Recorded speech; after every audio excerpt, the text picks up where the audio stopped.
This is actually going to be a bit of a sharp introduction because I'm afraid this wasn't actually quite what I had planned.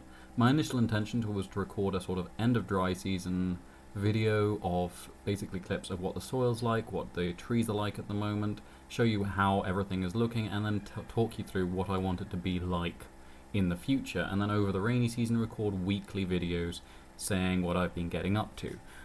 But the weather has forced my hand.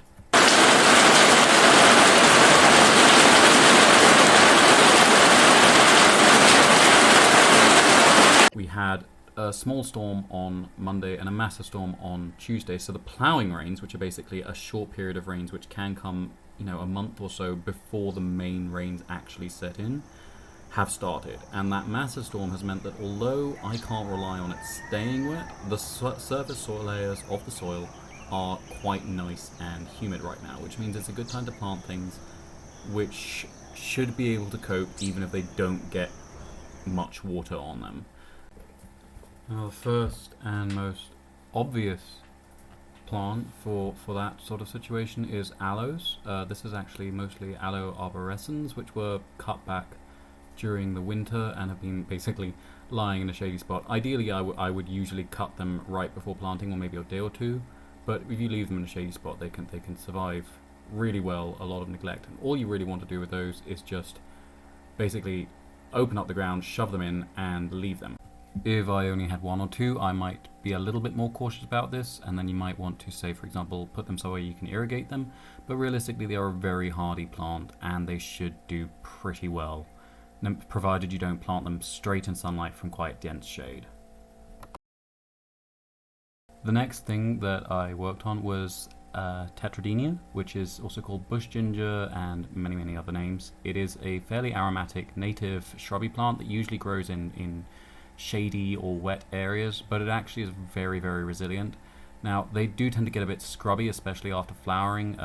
They can be very sort of tangled and untidy, but I usually try to leave cutting them back as much as possible until the rains set in, because they grow really easily from cutting and they are fantastic for the pollinators. This will get just covered in purple flowers, usually around mid-dry season. So yeah, with these you don't even have to really worry about nodes. You just cut back a fairly decent piece. Anything more than about 20 centimeters is usually perfectly doable, and the bigger it is, the more resilient it is, especially if the rains are a little bit late. So you just cut it, and same with the aloe, just shove it straight in the ground. It can be a bit brittle, so if it snaps, just cut or tear, if you're feeling lazy, the damaged part off. If you do tear it, it is more inclined to rot, I find. But generally speaking, they are very tolerant, as are most of the things that have survived me.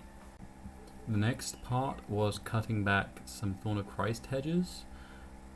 This is one of the euphorbias. It's Euphorbia milli, which I believe is native to the Arabian Peninsula. As a euphorbia, it does have that very characteristic milk sap, which can burn. So if you have sensitive skin, it's very much advisable to wear gloves when doing this. It might be advisable anyway. I do find that when I wear gloves, I'm more inclined to get stabbed because I'm not handling it quite so carefully. But it also does keep the sap off your skin. It can burn some people. It doesn't really seem to affect my skin much. Some of the white sap plants do. Beaumontia does, but that's not a closely related one. It is actually a really pretty plant. As with the previous two, it flowers quite vigorously, although this flowers almost continuously once it's established. And it's really good for the pollinators, but it's also good for creating quite a nice dense hedge. It's very toxic, so it puts off a lot of the herbivores that could otherwise sort of wipe out large areas of a crop.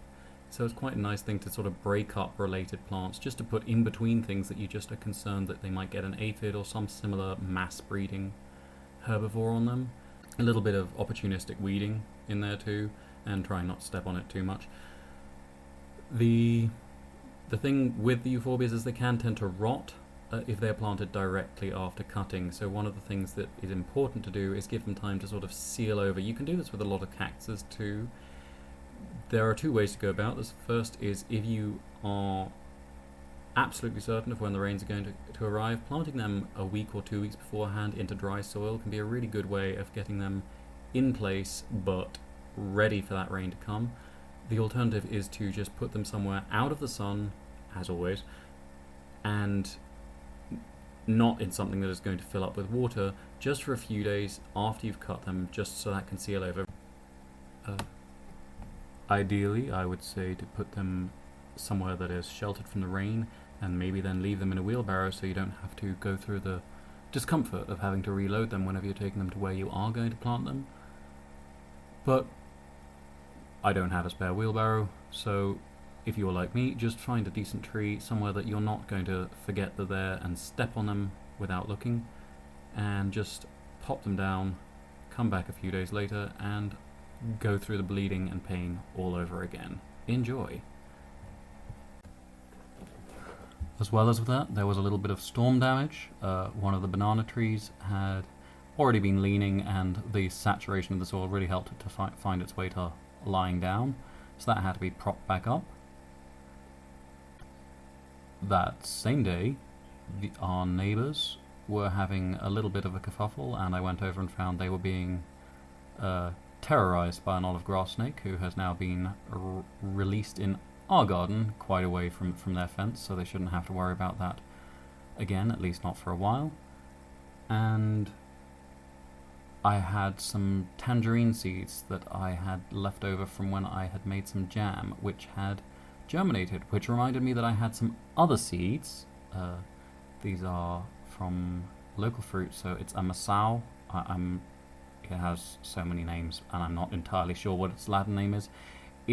It's a type of jujube, basically. I don't know if it is the proper jujube or just a relative, but they're usually eaten dried. They are very tart. I'd say it's quite similar to cranberries in taste and appearance, which is handy. And then also there are the more pecan nut-like seeds. Here are from a masuku, which is one of the most tasty local fruits. It's really important for bats. If anyone's heard of the bat migrations to Kasanka, usually that coincides with the fruiting of masuku trees. They're just delicious. So I'm popping those in some Ziploc bags with some moist soil, and hopefully they will follow the suit of the tangerine seeds. And I think, apart from a little bit of light weeding, that is everything I managed to get done this week.